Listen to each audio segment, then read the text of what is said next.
ახლა დავამთავრე ინტერვიუ ორ ჩემს პოტენციურ მოსწავლესთან და ერთ შეკითხვა დამისვა, რომელსაც გავაცნობიერე, რომ ყველაზე ხშირად ვიღებ ხოლმე ინტერვიუების დროს, ან თქვათ, როდესაც უკვე ვასწავლი, ან როცა ადამიანებს ხვდები და ვეუბნები, რომ ინგლისურის მასწავლებელი ვარ და ეს შეკითხვა არის, რამდენ ხანში ავლაპარაკდები?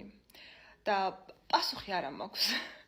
ან ძალიან გრძელი პასუხი უნდა გავცე ხოლმე და მოდი ახლა თქვენს გიპასუხებთ თუ გაქვთ ეს შეკითხვა.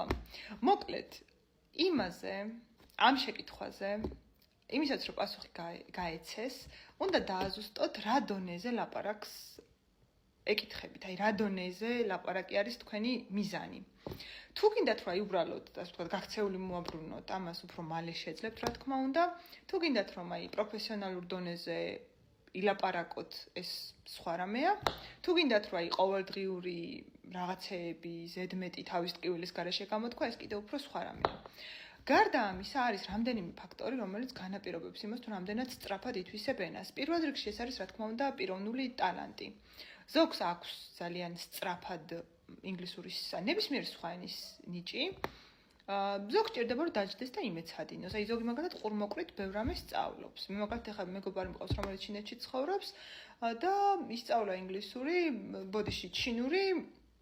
აი ძალიან მარტივად ისეთ ფრაზები ისწავლა და რაღაცები ესმის და მე მაგალითად ვიჯექი მე ჩინეთში ვცხოვრობდი და მე ვიჯექი ვწერდი ვკითხულობდი და მე უფრო შედარებით ნაკლები ვიცოდი ვიდრე მან და მე ვთვლი რომ ეს არის რაღაცა სმენითი უნარები არის რაღაცა რამდენად მარტივად იმახსოვრებ და ასე შემდეგ მეორე ეს არის ასაკი რა თქმა უნდა რაც უფრო ახალგაზრდა ხარ უფრო მარტივად და სწრაფად სწავლობ ბავშვებისთვის გაცილებით უფრო მარტივია უცხო ენაზე ალაპარაკება ოქროს ასაკია ხოლმე 5-დან 12 წლამდე იმიტომ რომ ყველაზე უფრო მეტად იწოვს როგორც ღრუბელი ბავშვის ტვინი უცხო რაღაცებს გარდა ამისა ძალიან მნიშვნელოვანია ის თუ სხვა ენაზე ვლაპარაკობთ და ეს ენა რამდენად ახლოს არის ინგლისურთან ან იმ ენასთან რომელსაც ჩვენ ვსწავლობთ მაგალითად თუ იცით გერმანული შემდეგ ინგლისური გაგიმარტივდებათ აი უფრო შეიძლება არ გაგიმარტივდეთ მაგრამ აი ლათინური ენაზეც თუ რომელიმე ლათინური ენას თუ იცით აი თქვათ ესპანური ან იტალიური ან ფრანგული განსაკუთრებით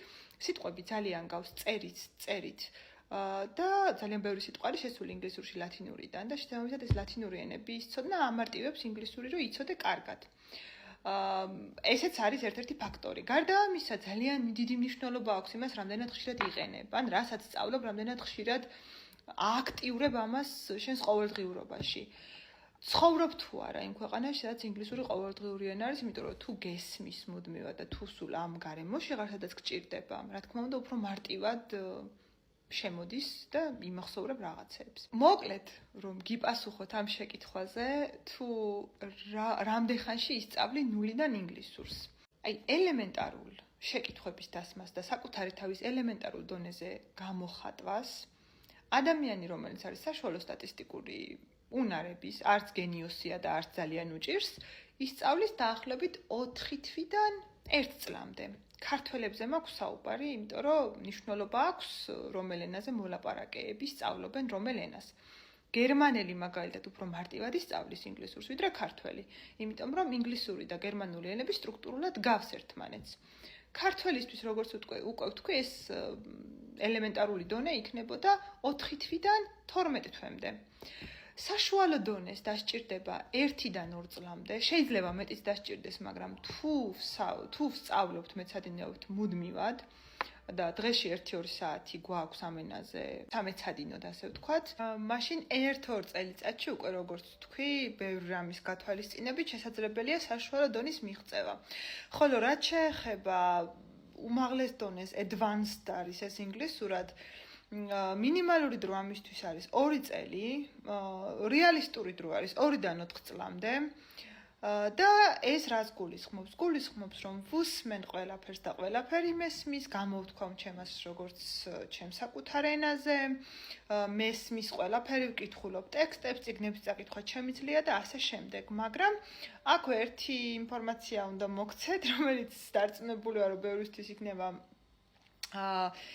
საკმაოდ ისეთი ცნობილი, თუ გისწავლიათ რომელიმე ენა, უმაღლეს დონესაც რომ მიაღწიო, თქვათ 60 ჩააბარე აიღე C2 დონე, არ არსებობს, რომ ენაში 100%-იან, ასე ვთქვათ, გასწავლებას მიაღწიო. ყოველთვის იქნება რაღაცა, რაც არიცი, ყველა ტექსტში შეხვდება რაღაც სიტყვა, რომელიც არიცი, მოსმენის დროსაც რაღაცა იქნება, რაც არიცი და გარდა ამისა, ენა არის ცოცხალი ორგანიზმი. აი როგორც ადამიანები ვიზრდებით და ჩვენი ორგანიზმი არასოდეს არ არის ერთ კონკრეტულ მდგომარეობაში, ასე არის ენა. ძალიან ბევრი ფაქტორი ახდენს გავლენას, შემოდის უცხო ენები, რაღაცა ახალი სიტყვა, უცხო ენიდან სიტყვები, მაგალითად ინგლისურიდან ამდენი სიტყვა შემოვიდა ქართულში, იქმნება რაღაცა ახალი სიტყვები, ახალი სიტყვათ კონსტრუქციები, სხვა ენების გავლენით, თვითონ ამ ენაში და ასე შემდეგ. შესაბამისად, ენის აბსოლუტური შესწავლა 100%-ით შეუძლებელია. იმედი მაქვს, რომ გავეც პასუხი ამ შეკითხვას, რითიც დავიწყე. თუ აქედან რომელიმე ფაქტორი გეცნობათ, ან რა ვიცი, უფრო კომენტარის გაკეთება გინდათ, აუცილებლად დამიწერეთ კომენტარებში. ასევე, რომელია ყველაზე უფრო მნიშვნელოვანი ფაქტორი თქვენი აზრით, ესეც შეგიძლიათ რომ დაწეროთ და გააზიარეთ თქვენს მიერ ენის სწავლის გამოცდილებას. დიდი სიამოვნებით წავიკითხავ კომენტარებს. თუ იქნება შეკითხვები, ვუპასუხებ კიდეც.